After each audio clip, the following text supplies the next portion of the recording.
Hello, everybody, and welcome to today's episode of Office Hours. It is the 9th of May, and this is episode number 10. Welcome, welcome, all you game masters, you being everything elsers, you NPC wrangling, encounter building badasses. Welcome. This is Office Hours, a show in which I answer your questions, your quandaries, your frustrating little nitpicks about what it is to be a GM and how you can do better at it. It's a big question. That's why we only do 3 at a time. So, today we've got questions about condensing our GMing down into one very short burst. We've got questions about misbehavior, and we've got a question about influence, about nudging your players when perhaps they should not be nudged. So, going to be a good one today, I think. If you want to get involved, if you have a burning question for GM Adam, you can do that, and by that I mean submit your question to me for answering at www.adamcoble.com/office-hours, as usual.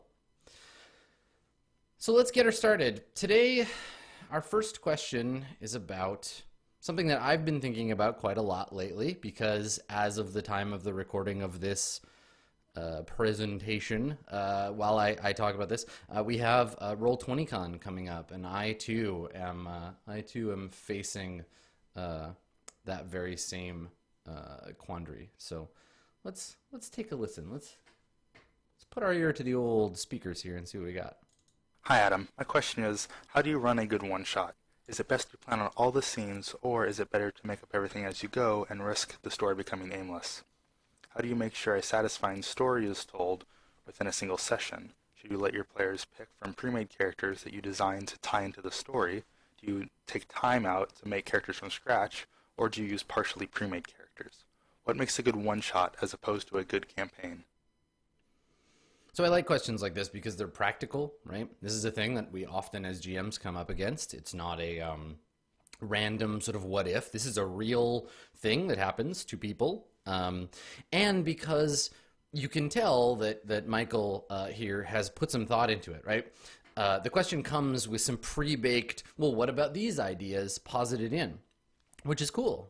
I mean, sometimes life is a shot in the dark, right? Sometimes it's like, well, I have no idea how to do this, but I've been thinking about it. But this is one that I think that we come up against a lot as GMs, and I think it's interesting that Michael has already started to move towards his potential solutions before coming to ask me about it. So let's talk about it. So a one-shot, what is a one-shot? If you're unfamiliar with the terminology, a one-shot is generally a game in which there is a group of players and a GM, presumably, who are playing only once together. Now, this might be with your regular group, right? You might be like, well, you know, we're missing somebody. We can't play Burning Wheel this week. We're going to play Dungeon World instead. If that's the situation you're in, good work. You're playing good. Thank you. But, you know, one-shots are a thing that comes up. Maybe somebody wants to GM for the first time, so they're like, oh, I'll just GM once. We won't commit, and I'll back off a little bit. But what most often happens, the most often time that we come up against a one-shot is in that most beautiful and stressful environment we call a convention. If you've ever been to Gen Con, been to a PAX, you ever been to Dragon Con or Origins or GoPlay or Big Bad Con or any of the other amazing conventions that happen across this wild world of ours, you may have played in or been responsible for one of these very intense environments.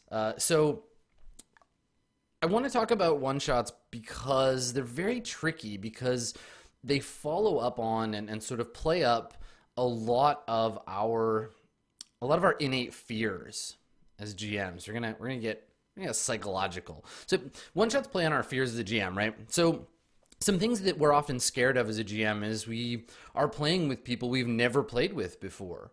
That can be scary, right? Some of these people might be horrible human beings. They might be terrible to play role-playing games with. They might also be the greatest role players of all time, and we might feel intimidated by them. There's a lot of factors that go into player relationships that we don't get to build, right? We don't get to build that in a one-shot. You just get some people and you play, and then that's it.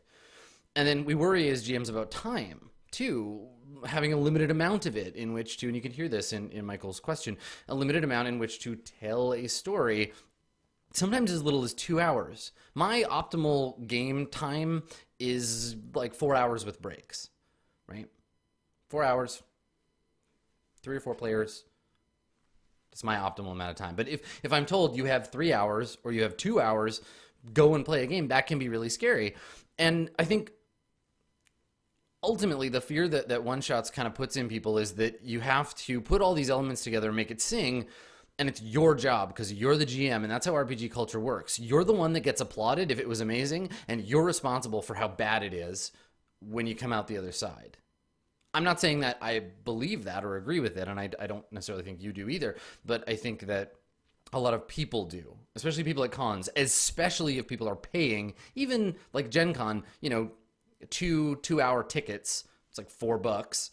Still, you pay for a thing, you expect a certain amount of return. Even though the GM's not getting paid, but whatever, we'll not talk about that right now. The point here is that there's all this weight on the GM in a one shot where we're responsible for a lot of stuff, and I'm going to start right from the beginning by saying you're not responsible for that.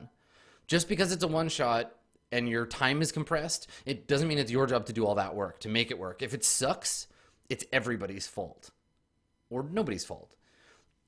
The one shot doesn't change the rules of engagement so much. It just sort of mushes everything down. You're all still there to play by the rules. You're all there to contribute creatively. You're all there to make the space fun and good for everybody. And that's not different in a one shot. I'm going to assume, going from the baseline here, that this is the most stressful version of the one shot we're looking at, right? Let's imagine it. Close your eyes a moment.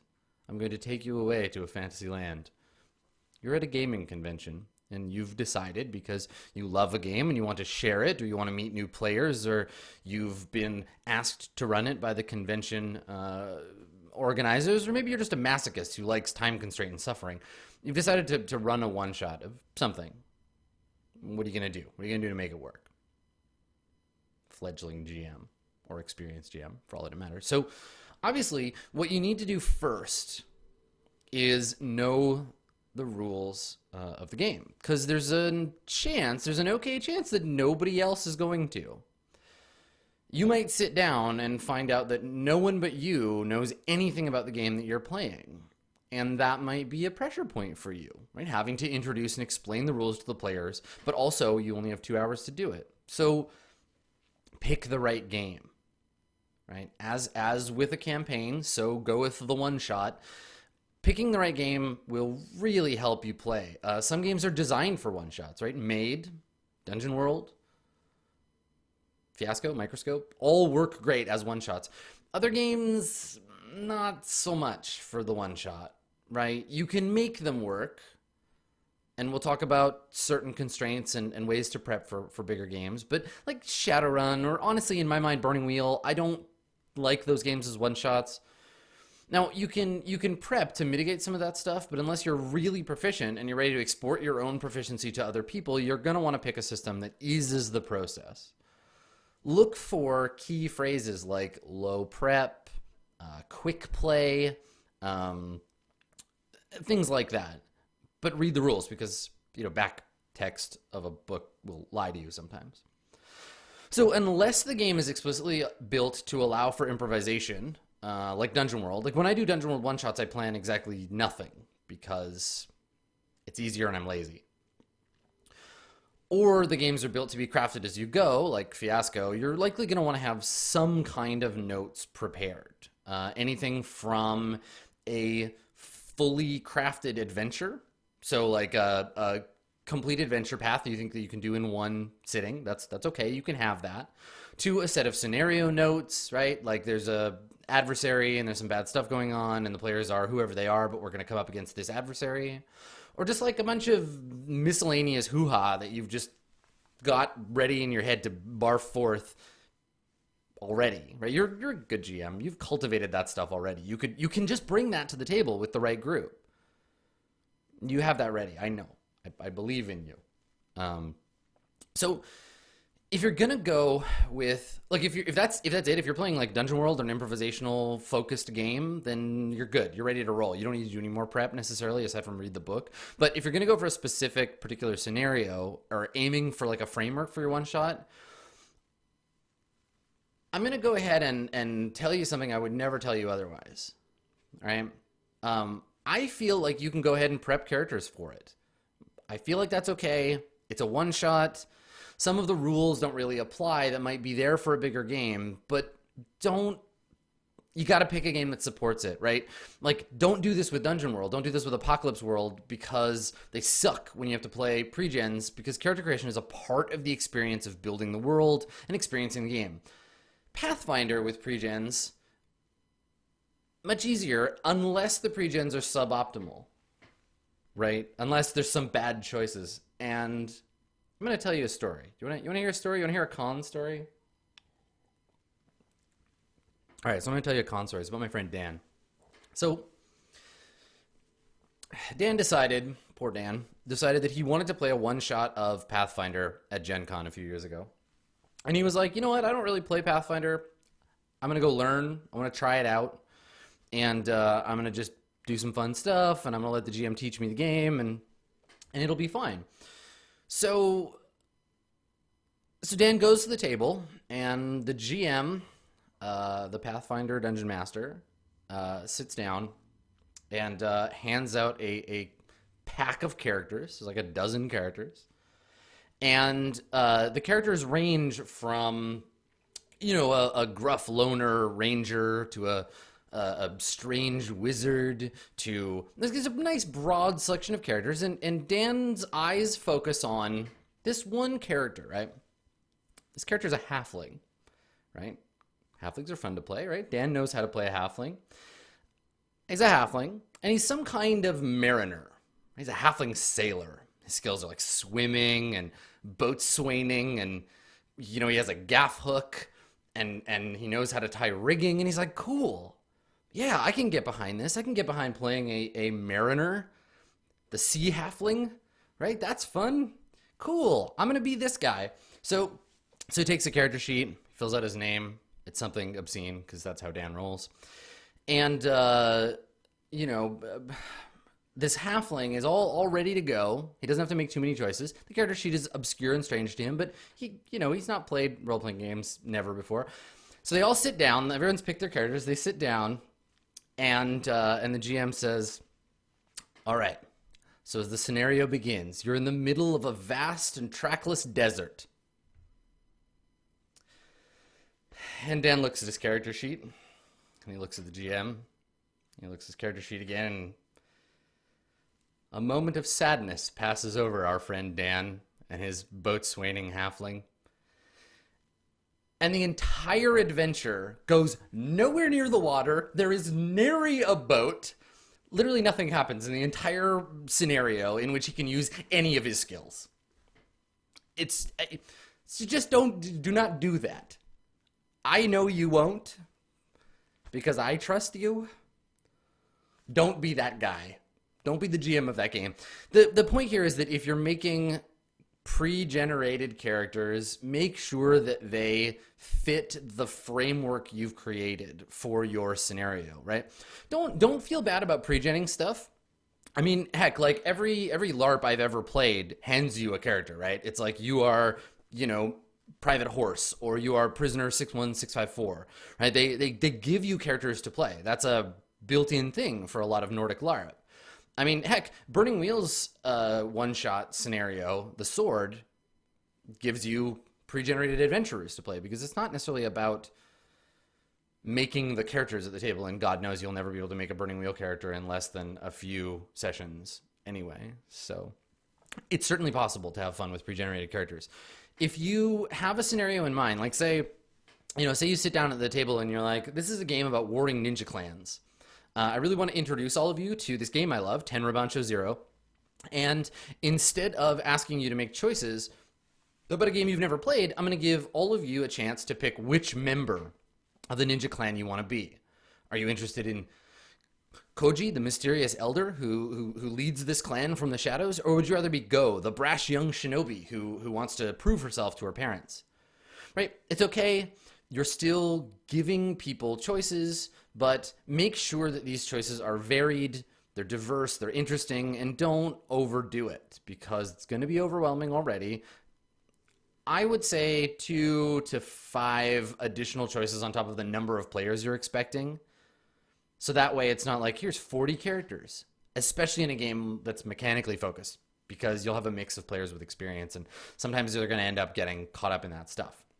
So make the characters to fit the scenario, make them all interesting, and any ones that don't get used, you can use them as NPCs, right?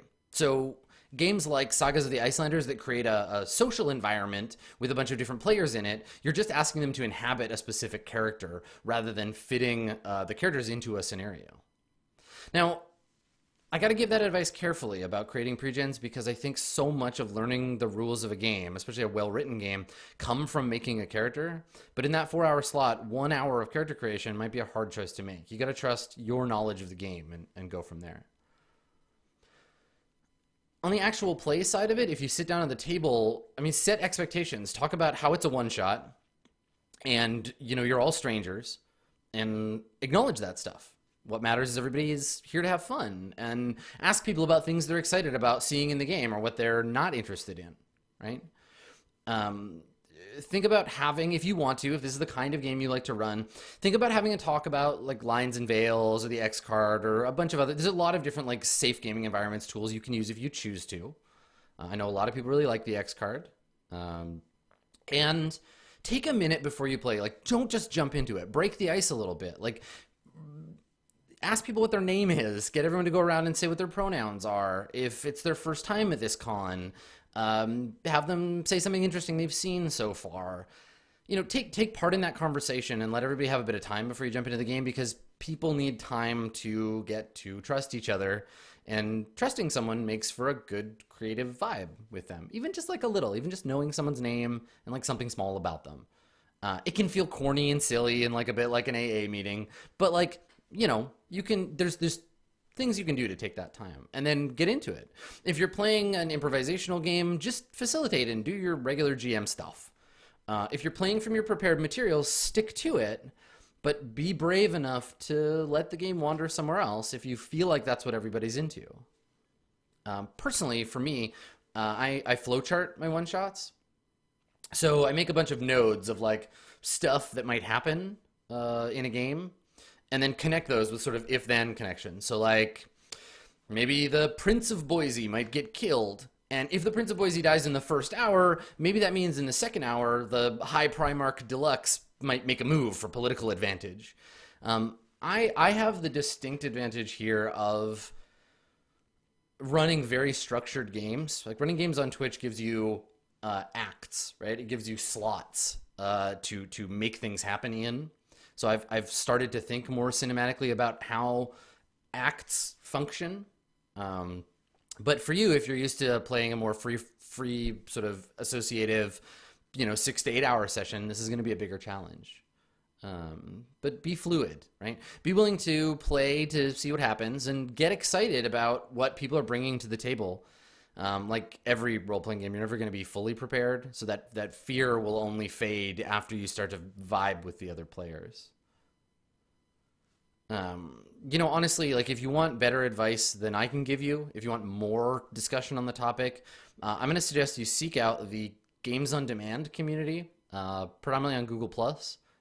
So Games on Demand, they're an organization that's dedicated to fast, fun, energetic one-shot games, and have a presence at every major con that I've ever been to where Tabletop can be found. So there are people who, their kind of main jam at these cons is to hang out at Games on Demand and just run kick-ass one-shots. Steve Seghetti, Kira McGran, John Stavropoulos, all three of those people I just immediately come to mind as amazing one-shot GMs. Strash, who I play Blades in the Dark with, like seemingly everything else that Strash does, amazing one-shot GM. So listen to those people, check out that community. They will give you lots of good advice that I may have skipped over or missed. It's been a little while since I ran a con one-shot. So yeah, one-shots. Same job you usually do, condensed way down.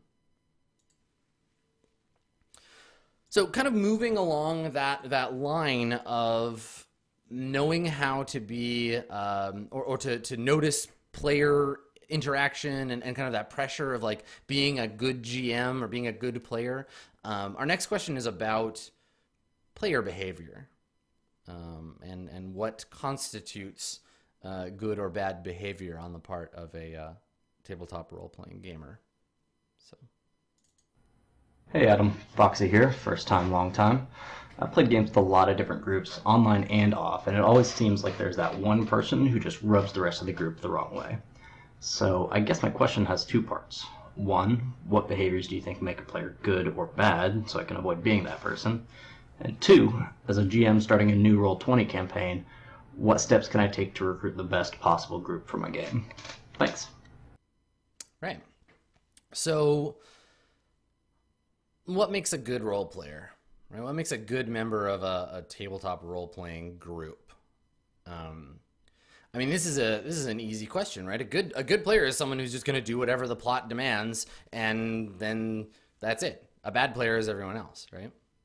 They're the players that just obey you and pick up on the obviously subtle things you're putting out, and they follow the plot. No, it's I'm not even gonna finish that statement. So honestly, like it's not a black and white question from the outset. It's not a like, let's draw a line and these are the shitty players and these are the good players, and then they fight each other in some kind of dystopic arena battle. The binary distinction of good and bad can't really be applied from such a high level perspective. We can't zoom that far out, because what might be a good player in one group might be a shit player in another, and the group can't exist without the players, right? There's no empty box with a label on it that says this kind of group.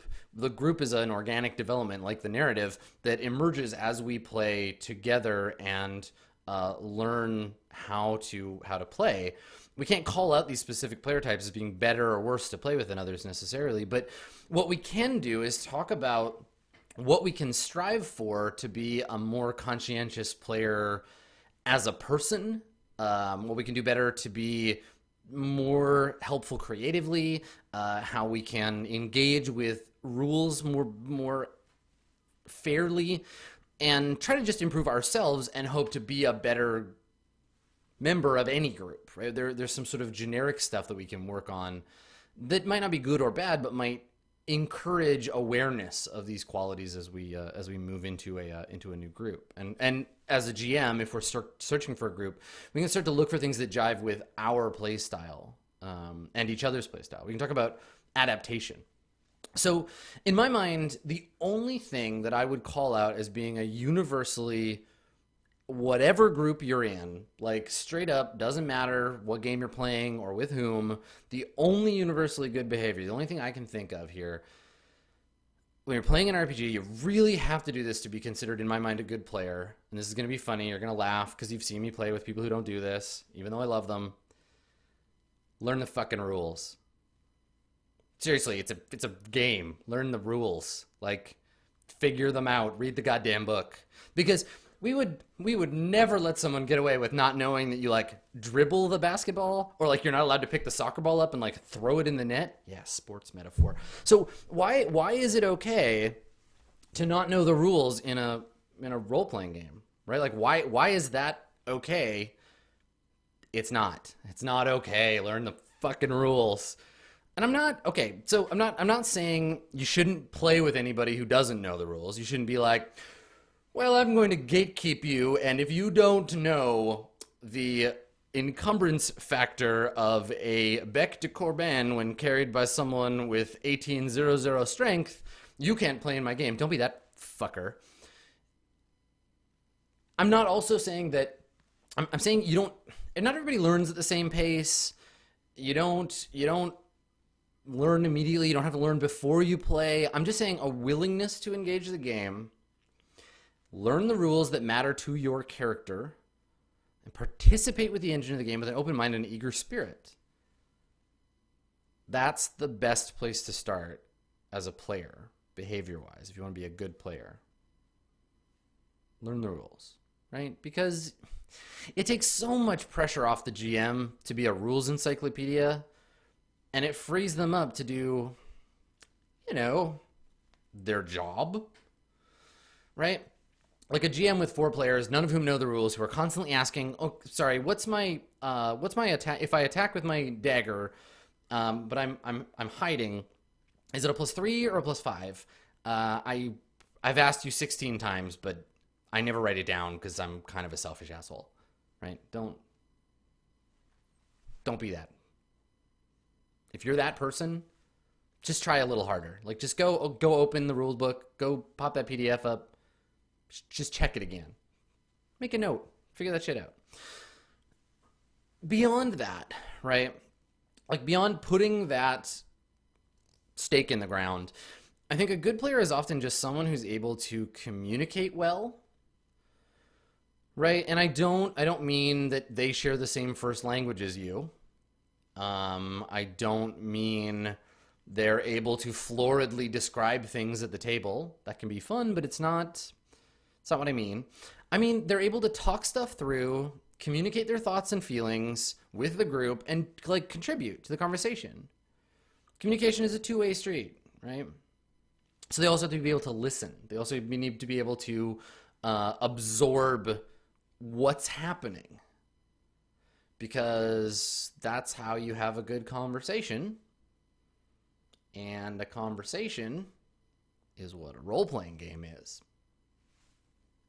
If you want to be a good role player, beyond all the stuff I've suggested before, like beyond cultivating a media experience, beyond looking at the world through a lens, beyond all that stuff, like read some books about being a better conversationalist. Read some books about like active listening, right? That'll make you a better tabletop role player. So I can't tell you what's going to be a good or bad player for you. You might like an entire table of rules lawyering, nitpicking victory mongers. That's cool. You're allowed. You might also like a bunch of fluffy, we don't care what the rules are, I just want to tell a fun story players. You might have a mix of both that feel good to you. That's on you. You have the power, Foxy, to decide for yourself. But for me, if you would like to hear what I look for in players, if you would like to play a role-playing game with me, be this kind of person. Because that's all I can tell you, right? My thoughts here are a willingness to both accept the spotlight when it's given to you and to play support when you're not in the spotlight. To say, yes, now is the time for my blazing guitar solo.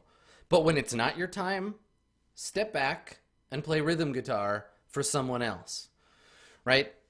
Being a good sidekick, good skill, important skill, especially in a ensemble environment, right?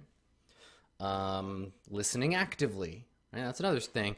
Do they listen, nod along, smile and laugh, grimace when someone fails a roll? Do they really get into it when it's not their turn or their character's away, right? Or do they zone out, right? And I'm not saying everybody has to be 100% focused all the time. God knows I'm not when I'm a player.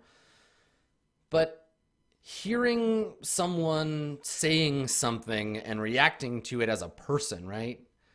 When someone is like, I tracked my nemesis down and finally shoved my knife into their heart, and then I do it like 6 or 7 more times, and you're not there, but being like engaged and getting excited and cheering for them when they do that, that's a good sign that you're engaged, you're a good player. I think a willingness to make interesting decisions.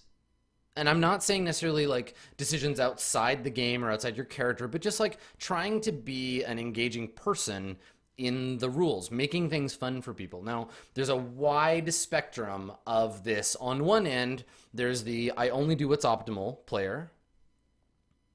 I know. That's how I play D&D. It's okay.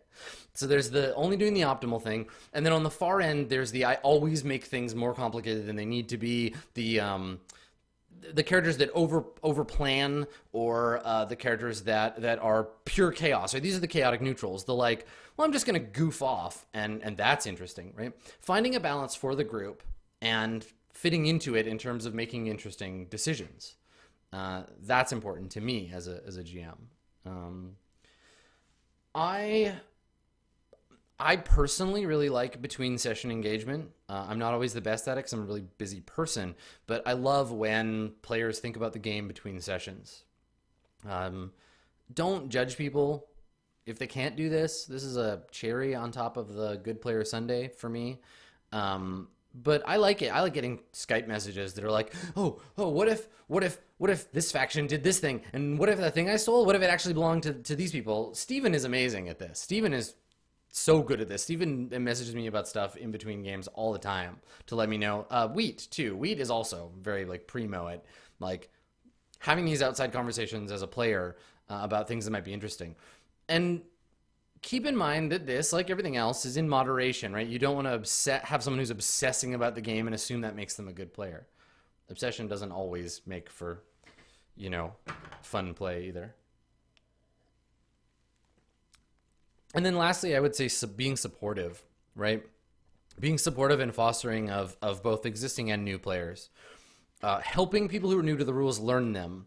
Helping shy players feel like they're encouraged to contribute, but only as much as they want. Not forcing anyone to engage exactly, but like giving them room to make their own decisions and calling out people who talk over them. Making space for people to contribute the amount that they want. And this is a very kind of mushy one and a little hard to like get our head around sometimes, but making the table feel like an inviting space for new people joining the group or people who are already there that maybe aren't engaging in as aggressive way as everybody else. I feel like, in my experience, finding good people to role play with is a lot like finding people to date.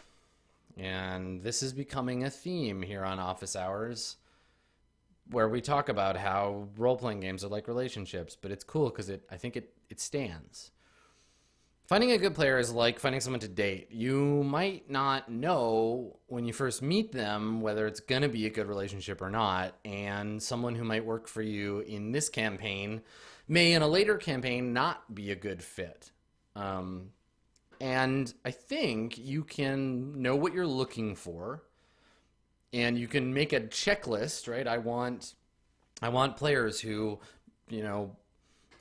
understand the rules at a certain level. I want players who can narrate their actions in an exciting way. I want someone who's over 6 feet and has a beard and weighs a certain amount. Like you can make these lists, but ultimately, if you're not going in to looking for players with an open mind, you're not letting people be who they are. You're not fulfilling that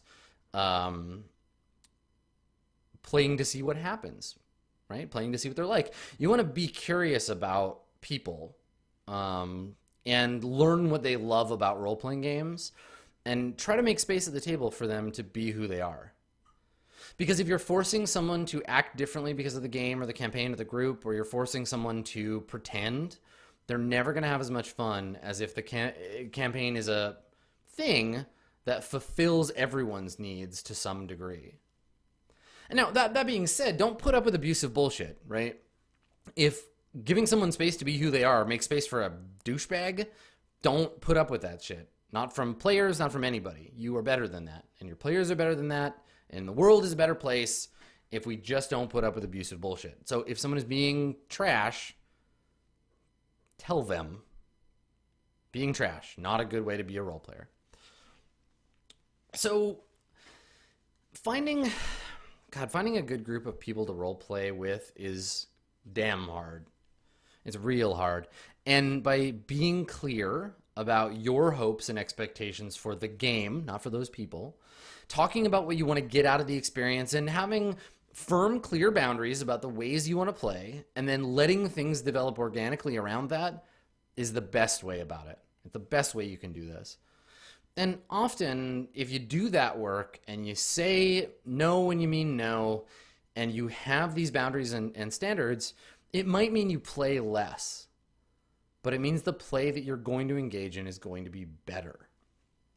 And for me, some of my, literally, like this is not even like hyperbolic I love RPGs talk, but literally I would say most of my best friends came to me through tabletop role-playing games, right? Some of the people that I love the most in my life were PCs first and friends second, right? And I like to think that that's because these people showed their character. Okay, puns, haha. They showed who they were through play first, right? They were fun to do stuff with. They got excited about stuff I was excited about. It might have been the time that, Throndir Archmagus conjured up a fire dragon to save the party and made that great roll, but it's real. That's a real thing that they got excited about and that we can share together. Your tabletop experiences are real experiences. They're things that happen to you.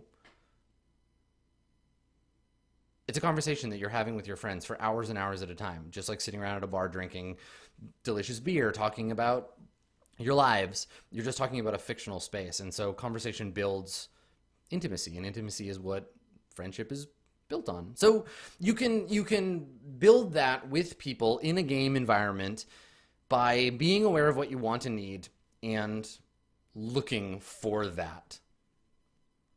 Because that's how we interact with people. Go figure, right? So, that question ties in nicely to the one-shot question, I think, because often if you have a really good one-shot, you're having a intense positive experience with total strangers, right? It's like a great first date. People you don't really know very well. So our last question is one that I think is interesting.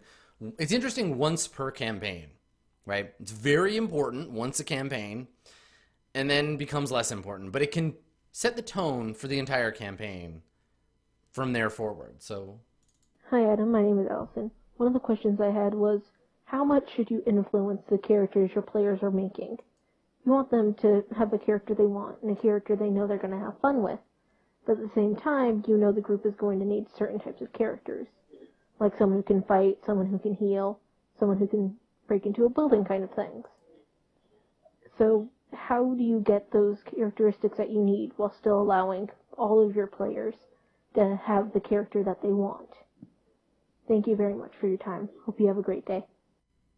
Well, thank you, Allison. I am.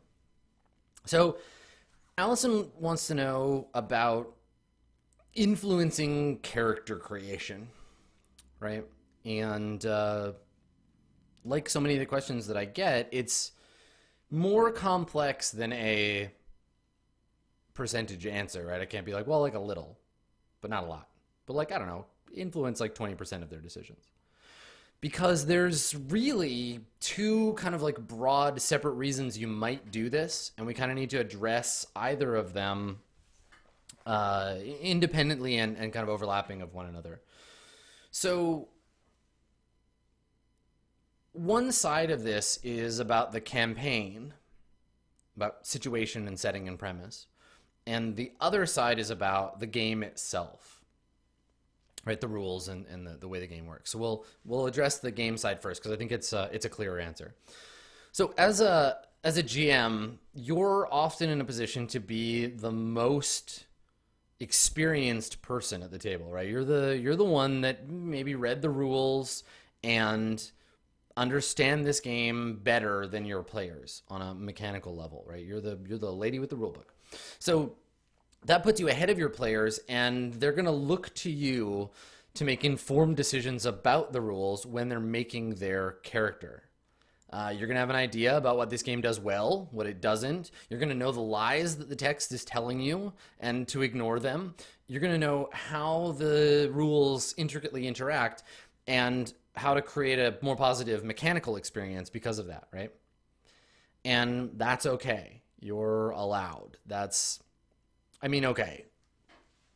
Ideally, a game should be designed such that any choice of character option is fundamentally the same degree of, let's say, viable at any basic level. In my mind, let's compare and contrast. So, let's say we got D&D. Let's say 5th edition. We'll be specific. 5th edition on one side, and we got Apocalypse World on the other. We have those two games. And in Apocalypse World, there are definitely some characters who are better at some things than others, right? If you want to blow stuff up, play a gunlugger. If you want to make things, play a savvy head. If you want to manipulate people, play a Skinner or a Hocus. If you want to mechanically have a bunch of bonuses, there's certain types of characters that will let you mechanically get shit done. If you want to fictionally accomplish it, you want to have fictional positioning, there are other kinds of characters that will help you get that done. But the thing is here is that none of them are a wrong choice, and no mix of character types is going to create a boring Apocalypse World game. Now, there are some in which the GM's going to have to do more work, and the players are going to have to do more work to make them feel like a unified fictional experience. I'm looking at you, the driver. But ultimately here, you can pick anything you like, and you're not going to be making a mistake. Now, in D&D, there are two kinds of classes. There are classes that do not suck, and there are classes that suck. And I mean this from the get-go all the way up to interacting with each other, right? There are definitely ways to fuck up your character in character creation in Dungeons and Dragons, and there are doubly wrong choices to make about party composition, right? You can play a party of 4 sorcerers who all took heavy armor feats at the beginning of the game if you want to, but you shouldn't, because you will not win Dungeons and Dragons that way. You will screw up your game, and you will not have as much fun as if you spread your character types around a little bit. And so from a game perspective, passing along your knowledge as a GM of what types of characters are good to interface with other types of characters, that's important. That's important and fair and cool, and it's a good thing to do, especially with new players. Like, you're the GM, and above and beyond being the GM and a person of authority, you have read the goddamn rules and can impart your advice. Advising a party to contain a healer, a damage dealer, a tough guy, and a bard might be good advice for the game that you're playing, and it might lead to a better narrative experience for everybody involved. You are just... It's like someone who knows how to paint telling someone who is just starting to paint, maybe you'd like to paint with these colors. They go nicely together. That's cool. But remember, it's only advice, right? And ultimately, fundamentally, character creation is the purview of the player, and they are allowed to ignore you and make terrible, awful, shitty characters. That's their call, and you tried, and I'm proud of you, and they'll learn. Pain is a powerful motivator. They will learn. Now, the other reason that you might want to influence character creation has some overlap. If the game is real good, it's almost a complete overlap. But it's got some overlap with the mechanical stuff in most games. And it's about the narrative and about fitting character concepts and character ideas into the genre and milieu that you have in your head as the GM. Now, I went back and forth when I was thinking about this. I went back and forth a little bit because I'm sort of two minds. Like, on the one hand, right, you're the GM. You've got an idea about a situation, and maybe you want to play a game of, let's say, so you want to play a game of like intrigue and poisoned blades in the night, and a game of duels and honor against the backdrop of some collapsing nobility, and the barbarians are at the gates. And there are characters who fit that situation that you've posited, right? There's, you play the deposed duke who's in love with his sister's handmaiden's cousin, but betrothed to the archprince of another land. And there are characters who don't fit that idea, like a cyborg mercenary from the distant future who chain smokes and spouts 80s action movie one-liners. And you can posit your situation, right? You can say, this is the situation. These are the kinds of characters I envision in that situation. And you can fight for it. You can advocate and get people on board and be like, this is the thing that I want. And it's part of your responsibility. And it's your right as a player to include things that you think are cool. And your players have agency as well. And when they say things like they want to be the Killfuck 5000 from the year 20XDX, they're saying, I am interested in this kind of story. I'm interested in your situation, but as being violated by Killfuck 5000, and I've come from the future to destroy you. And then you get to do this little dance where you find out if you're all capable of playing together in the same game, or you ask Johnny Killfuck over here to step aside and promise that next game it's rocket launcher ballet, but you're going to need to come up with a character that makes sense for this genre. And here's the thing, right? I'm going to go with the old standby. It depends on the game. Some games allow for disparate concepts in the same universe and still function as a whole. Other games come apart when the pressure of discordant players become too much, right? Like, if you're playing a game in which the rules say that the deposed duke who's in love with his cousin's handmaiden's brother's sister is one concept that's okay, and Killfuck 5000 is also okay, the game is explicitly telling your players, make those two characters. Now, I'm gonna quote a game that I like on this, because I think that, as in many situations, other people are smarter than me and know more about things, or at least able to express them more eloquently than I was able to. So, if a player chooses a concept that has nothing to do with the game at hand, then he's already set himself up with a great hurdle. A wizard killing elf isn't the best choice if the party consists solely of sorcerers. A young, headstrong wizard is problematic for games without magic, and a dwarven adventurer might not fit in too well with an orc clan. If the GM proposes a game without magic, there's always that one player who's just gotta play the last mage. And you know what? That's good.